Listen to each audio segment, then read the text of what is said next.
Bonjour tout le monde, c'est le mot du vendredi. Aujourd'hui, on est le 29 juillet et ça me fait très plaisir de recevoir Denis Hamel. Bonjour Denis. Salut Stéphane, ça va? Ça va bien toi? Merci. Denis, leader de pratique dans un grand cabinet international.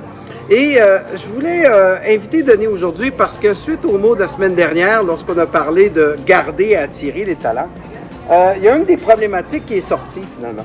Une des problématiques, et c'est un de vous qui nous l'a dit, merci beaucoup, j'aime beaucoup ça quand vous échangez, quand vous m'envoyez des feedbacks, ça me permet de nourrir le prochain mot du vendredi. Et c'est un peu ce que nourrit le mot du vendredi cette semaine. Cette personne-là nous a dit que finalement elle est dans une situation où elle a grandi avec un style de leadership qui était particulier.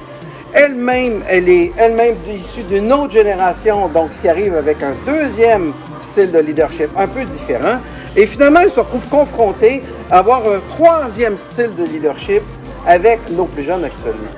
Denis, qu'est-ce que tu peux recommander à notre ami qui nous a écrit aujourd'hui à ce sujet-là? C'est quoi tes idées là-dessus?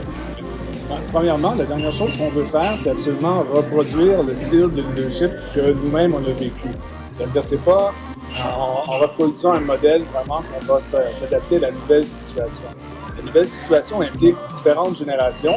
On travaille avec des gens qui sont plus vieux que nous, plus jeunes que nous de différentes générations. Donc, c'est à nous à être caméléons et c'est à nous à adapter notre style de leadership en fonction des personnes avec qui on travaille.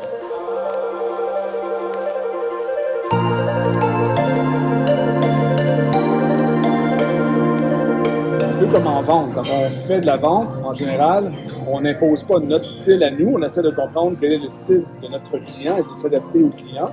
Et bien, en leadership, en développement de ressources humaines, gestion de talent, c'est la même chose. Si on deal avec des gens plus vieux que nous, on essaie de comprendre leur façon de penser, de gérer, de s'adapter à eux. Si on deal avec des milléniaux, des X ou des Y, on s'adapte en fonction de eux et on ajuste notre langage, notre discours, plus ou moins d'instructions, plus ou moins de feedback, la façon de donner de feedback.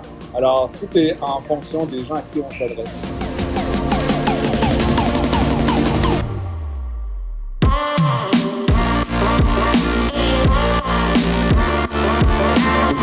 Se mettre en mode écoute. C'est-à-dire qu'il faut parler avec ces gens-là et comprendre quel est leur besoin. En mesure où on comprend c'est quoi leurs besoins, ils ont besoin de plus de vide, ils veulent avoir du plus, ils veulent qu'on leur donne plus de feedback ou ils préfèrent qu'on attende après la fin de l'émission avant de leur donner du feedback.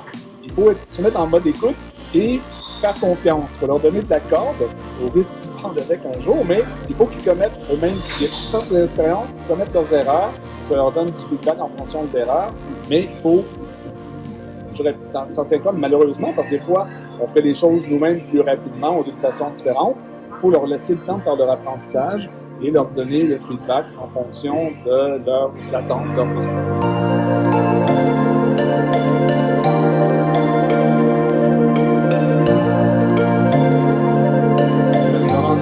De moyen et long terme. C'est-à-dire qu'au début, effectivement, il y a des choses qu'on ferait plus efficacement nous-mêmes, qu'on pourrait faire plus rapidement, mais ça vaut la peine de prendre le temps, de former les gens, de les écouter et de semer la graine de façon à ce que plus tard, on récolte les fruits de cette patience-là en ayant des gens mieux formés, plus autonomes et qui ont une meilleure productivité.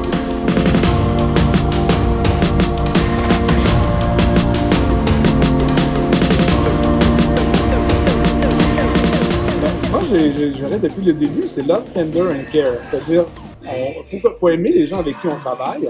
Il faut vraiment être à l'attention de leurs besoins et s'assurer qu'ils sont heureux. Heureux au travail, heureux dans la famille.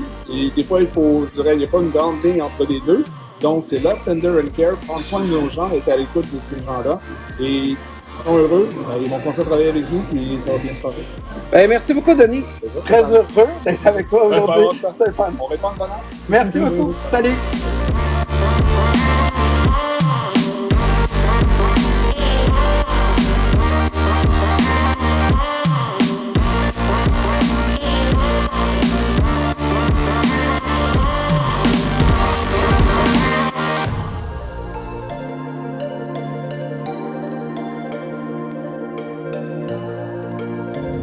Donc, en direct du Vieux-Montréal, je vous souhaite à tous un très beau week-end et à la semaine prochaine. Salut!